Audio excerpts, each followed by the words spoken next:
Hey folks, my name is Dennis, and I'm a vegan. And today we're going to talk a little bit about veganism, but more about a new religious movement that pushes veganism, as well as really expensive jewelry, and the kind of bonkers teachings of a charismatic leader. For those of you who've been sticking with me since the podcast days, this is actually an unreleased episode of Dogma, a podcast about cults, that I was saving for today, World Vegan Day. How exciting is this? So I'm going to go ahead and apologize before anything for my pronunciations of people's names. A lot of the names are in tonal languages that my English tongue just is not accustomed to, so you've been warned. The day is May 12th, 1950, in a small Vietnamese village in the Quang Ngai province. On this day, a little girl was born to a Chinese father and a Vietnamese mother. Her name was Hui Dong Trin. Or there was a little girl born, the daughter of a wealthy Vietnamese neuropath, and she was raised Roman Catholic but was taught Buddhism by her grandmother. Her name is still Hui Dong Trin. She spent much of her time on an American army base and had a child from an American soldier when she was 19. She then moved to Britain and then Germany. Or in 1969, at age 18, she moved to England to study, then France, then Germany, where she met a German scientist, and they soon married, though it did not last very long. The two separated after 2 years to focus on spiritual growth.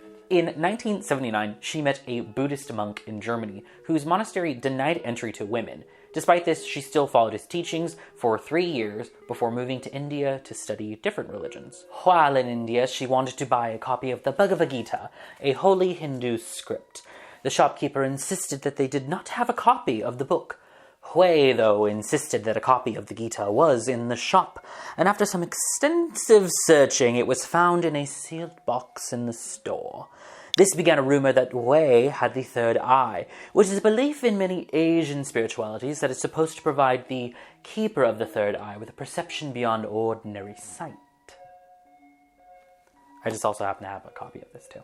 Some guy gave me my copy. In India, she was taught Quan Yin by infamous Sanmat Hindu leader Thakar Singh, or she was taught Quan Yin from a Himalayan spiritual teacher, no name given. In 1983, she met a Vietnamese Buddhist monk in Taiwan named Jing Shi.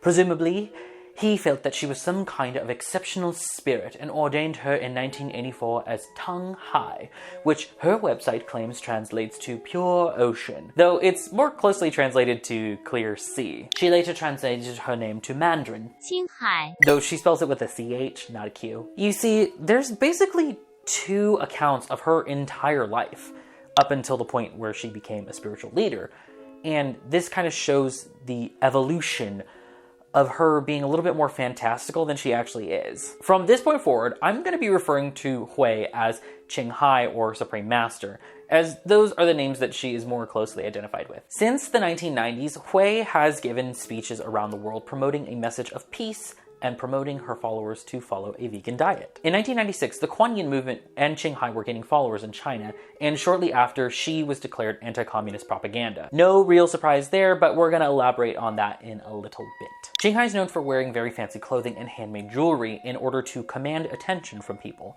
This has garnered her some criticism from Buddhist monks and journalists, as it seems a little antithetical to the modesty that is often associated with Buddhism. Then again, there are huge golden statues of the Buddha, so I don't know what. Her followers have helped Syrian, Sudanese, and Rohingya refugees by feeding them and sheltering them, as well as proselytizing to them. So what are the beliefs of Supreme Master's followers? Well, it gets really complicated. It is honestly overwhelming to cover everything that Supreme Master teaches, but it can be boiled down to Mahayana Buddhist teachings mixed with New Age topics du jour, and a bit of Christ-opting. Christ-opting is a term that I've kind of picked up from the podcast Ona, Ross, and Carrie, meaning to take teachings of Christ and kind of mold them into your non-Christian doctrine to give it some legitimacy. Supreme Master's followers do not tithe or donate money. Both are considered bad karma.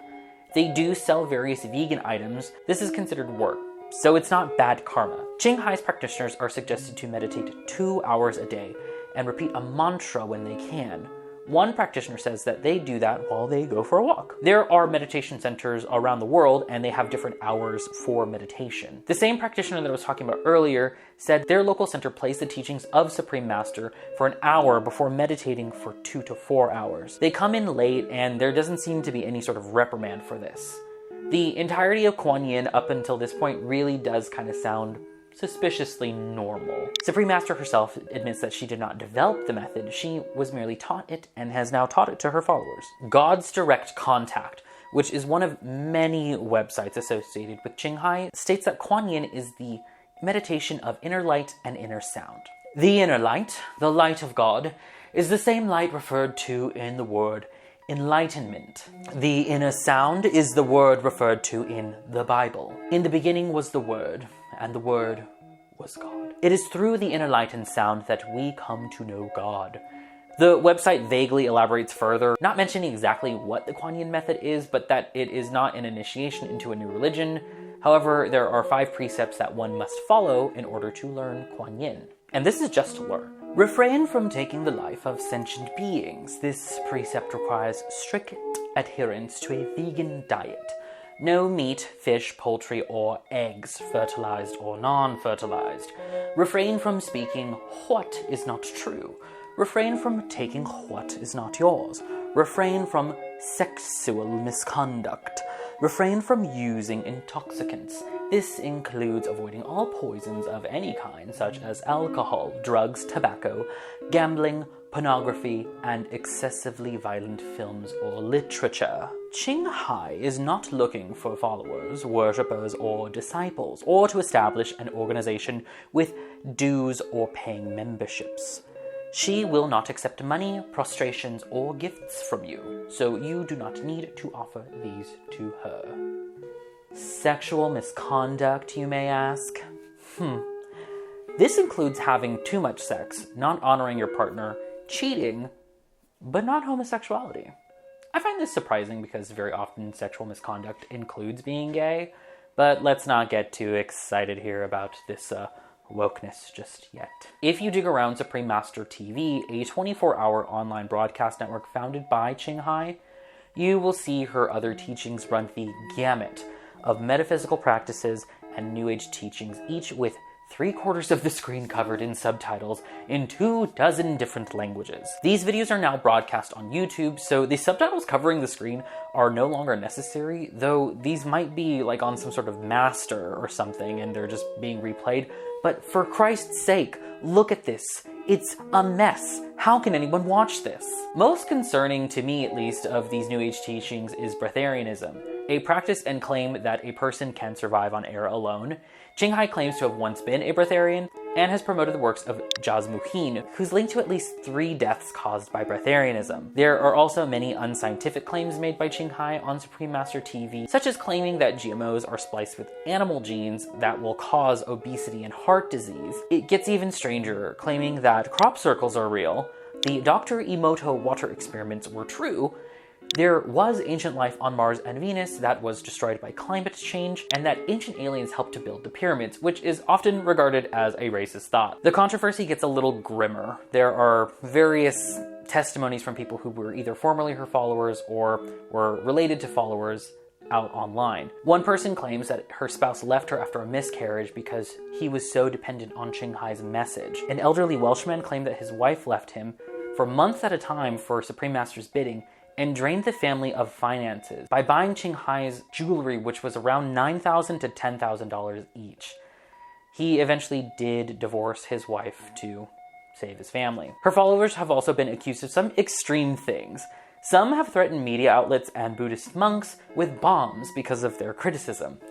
This seems to go against their peaceful message, and I could not find anything saying that Ching Hai has even addressed this at all. Her Wikipedia page is constantly being bombarded with updates by her followers, taking away much of the criticism of her. Of course, if there is any backlash because of this video, I will be sure to let you all know via Twitter and Instagram, so turn on notifications, I guess. Let's jump back to China. In 2002, Chinese authorities accused the manager of the Wuhan Jiangxi Electric Testing Equipment Company of using the business as a cover-up to spread Ching Hai's heresies, and supporting 30 practitioners who masqueraded as employees and business associates.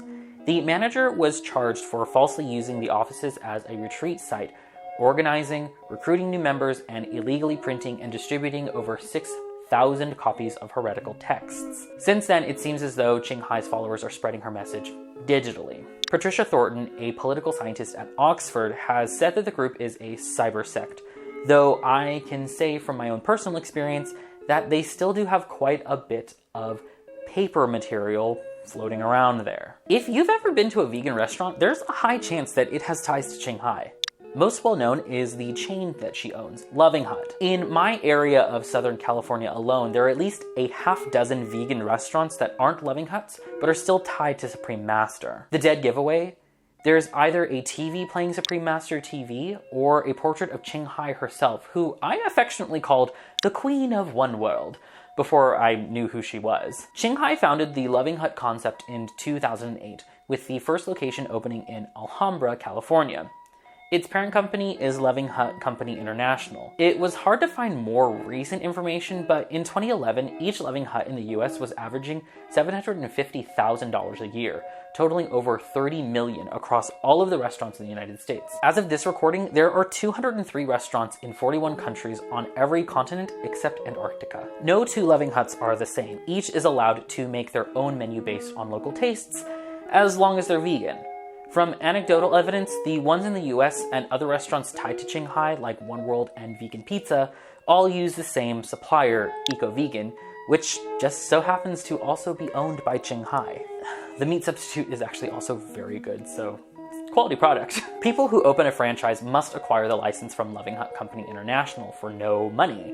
However, practitioners pool together their own funds to keep the restaurants afloat. This practice has been accused of making it look as though Ching Hai doesn't benefit from the company and keeps any misconduct away from Supreme Master. A few former employees have filed complaints accusing the Loving Huts that they worked at for mismanagement, withheld tips, and utilizing underpaid and unpaid labor. In 2010, a Loving Hut in France was investigated for using undocumented and unpaid labor, which resulted in 9 arrests. As mentioned before, Ching Hai also sells expensive jewelry, but she also sells expensive clothing. You can purchase her items online at the Celestial Shop, but her shirts and hoodies range from $25 to $65. Definitely pricey, but not as much as one disciple who allegedly paid $800 for a pair of Supreme Master's sweat socks. And where does all this money go? Well, in 1996, Supreme Master donated $640,000 to Bill Clinton's Presidential Legal Expense Trust. The Chicago Tribune wrote, "Friends of Bill and Hillary Rodham Clinton established the fund in May of 1994 as a way to pay lawyers who will defend the president against charges that he behaved badly when he was the governor of Arkansas." Behaving badly in this case refers to the rape of Juanita Broderick, and this is around the time in which the charges of sexual assault would be filed against Clinton by Paula Jones. This trial would eventually lead to the revelation of his affair with Monica Lewinsky. Ching Hai's donation was returned after an internal investigation. Not only was the amount of money suspicious, but much of it came from the form of sequential money orders from different cities, and only individuals could donate their own funds and not over $1,000. It's suspected that this money was collected during meetings at her meditation centers, which kind of goes against that whole donation thing. UNICEF also turned down a donation of $100,000 from Supreme Master after investigating the group. One source states that the Taiwanese government investigated Ching Hai's organizations for fundraising improprieties, which included a $2 million transfer outside of the country. Ching Hai and her followers also do not practice what she preaches. Most of her meditation centers are funded by donations. In 2010, Ching Hai was arrested at an Italian villa, and investigators seized a luxury car, 40,000 euros, 8 illegally imported macaws, and a Noah's Ark of animals. You don't need to be a vegan to know that importing wild animals to live in a domestic home is abusive and dangerous.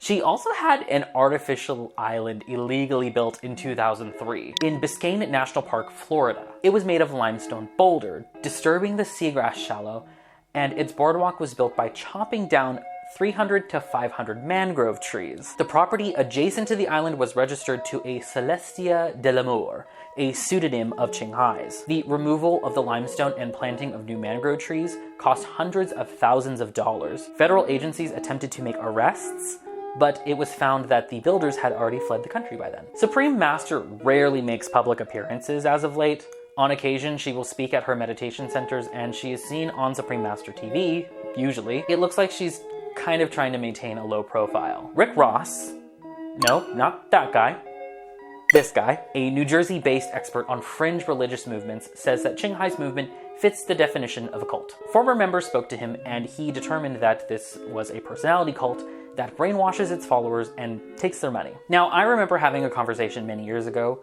with a waiter at One World, which is a popular chain tied to Ching Hai. She was from South Africa and moved to California to follow Ching Hai.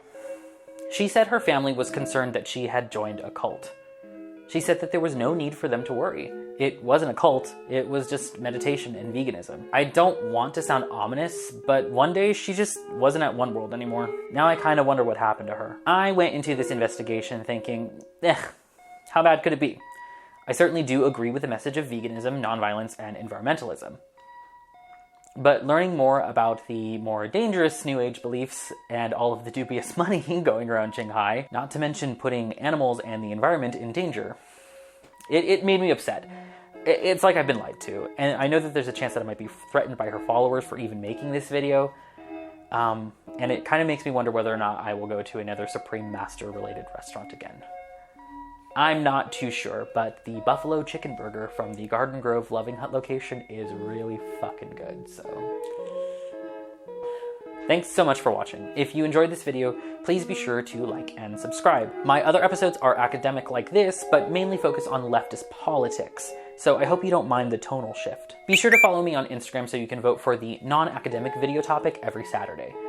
Next one is Del Taco, which should be coming out soon. It was supposed to come out this week, but I can't miss World Vegan Day.